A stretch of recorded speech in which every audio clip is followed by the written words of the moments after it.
ಓಂ ಹ್ರೀಂ ಪಾರ್ವತ್ಯೈ ನಮಃ. ಹಿಂದೂ ಸಂಪ್ರದಾಯದಲ್ಲಿ ಪಾರ್ವತೀ ದೇವಿ ಶಕ್ತಿ, ಕರುಣೆ ಮತ್ತು ಮಾತೃತ್ವದ ಪ್ರತೀಕ. ಭಕ್ತಿಯಿಂದ ಆಕೆಯನ್ನು ಆರಾಧಿಸುವವರಿಗೆ ಕೆಲವು ಗುಪ್ತ ಕೃಪೆಗಳು ದೊರೆಯುತ್ತವೆ ಎಂದು ಶಾಸ್ತ್ರಗಳು ಹೇಳುತ್ತವೆ. ಇವು ಆ 5 ದಿವ್ಯ ಕೃಪೆಗಳು. 1. ಮನಃಶಾಂತಿ ಮತ್ತು ಆಂತರಿಕ ಬಲ. ಪಾರ್ವತೀ ಮಾತೆಯ ಕೃಪೆಯಿಂದ ಮನಸ್ಸಿನ ಅಶಾಂತಿ ಕಡಿಮೆಯಾಗುತ್ತದೆ. ಅವಳ ಶಕ್ತಿ ಭಕ್ತನ ಹೃದಯದಲ್ಲಿ ಧೈರ್ಯ ತುಂಬುತ್ತದೆ. ಭಯ, ಆತಂಕಗಳು ನಿಧಾನವಾಗಿ ದೂರವಾಗುತ್ತವೆ. ಅವಳನ್ನು ಸ್ಮರಿಸಿದಾಗ ಮನಸ್ಸಿಗೆ ದೈವಿಕ ಶಾಂತಿ ಸಿಗುತ್ತದೆ. 2. ಕುಟುಂಬ ಸೌಖ್ಯ ಮತ್ತು ದಾಂಪತ್ಯ ಮಂಗಳ. ಪಾರ್ವತೀ ದೇವಿ ಗೃಹಲಕ್ಷ್ಮಿಯ ರೂಪ.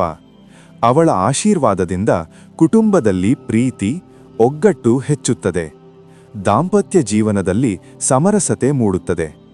ಮನೆಯಲ್ಲಿ ಶಾಂತಿ ಮತ್ತು ಮಂಗಳ ವಾತಾವರಣ ನಿರ್ಮಾಣವಾಗುತ್ತದೆ. 3. ಸಂಕಷ್ಟಗಳಿಂದ ರಕ್ಷಣೆ. ಭಕ್ತನ ಮೇಲೆ ಬರುವ ಅಪ್ರತೀಕ್ಷಿತ ಅಪಾಯಗಳನ್ನು ತಾಯಿ ತಡೆದು ನಿಲ್ಲಿಸುತ್ತಾಳೆ. ಅವಳ ಕೃಪೆಯಿಂದ ಕಷ್ಟಗಳು ಕಡಿಮೆಯಾಗುತ್ತವೆ. ದುಷ್ಟಶಕ್ತಿಗಳಿಂದ ರಕ್ಷಣೆ ದೊರೆಯುತ್ತದೆ. ಅವಳ ನಾಮಸ್ಮರಣೆ ಭಕ್ತನಿಗೆ ಕವಚದಂತೆ ಕಾರ್ಯನಿರ್ವಹಿಸುತ್ತದೆ. 4. ಆಧ್ಯಾತ್ಮಿಕ ಜಾಗೃತಿ. ಪಾರ್ವತೀ ಮಾತೆಯ ಕೃಪೆಯಿಂದ ಭಕ್ತನಲ್ಲಿ ಆತ್ಮಜ್ಞಾನ ಬೆಳೆಯುತ್ತದೆ. ಧ್ಯಾನದಲ್ಲಿ ಏಕಾಗ್ರತೆ ಹೆಚ್ಚುತ್ತದೆ.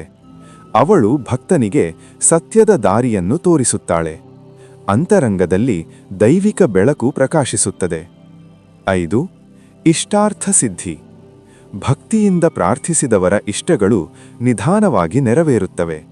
ಅವಳ ಅನುಗ್ರಹದಿಂದ ಪ್ರಯತ್ನಗಳಿಗೆ ಫಲ ಸಿಗುತ್ತದೆ. ಶುದ್ಧ ಮನಸ್ಸಿನಿಂದ ಬೇಡಿದ ಹಾರೈಕೆಗಳು ಸಫಲವಾಗುತ್ತವೆ. ಅವಳು ತಾಯಿಯಾಗಿ ಭಕ್ತನ ಆಶೆಯನ್ನು ಆಶೀರ್ವದಿಸುತ್ತಾಳೆ. ಸ್ಟಾರ್. ಪಾರ್ವತೀ ಮಾತೆಯ ಕೃಪೆ ಭಕ್ತಿಗೆ ಮಾತ್ರ ಸಿಗುತ್ತದೆ. ನೀವು ಪ್ರತಿದಿನ ಓಂ ಪಾರ್ವತ್ಯೈ ನಮಃ ಎಂದು ಜಪಿಸಿದರೆ ಅವಳ ದಿವ್ಯ ಅನುಭವ ನಿಮ್ಮ ಜೀವನದಲ್ಲಿ ಅನಿವಾರ್ಯವಾಗಿ ಕಾಣಿಸಿಕೊಳ್ಳುತ್ತದೆ. ಪ್ರಣಾಮ್. ಜೈ ಪಾರ್ವತೀ ಮಾತೆ.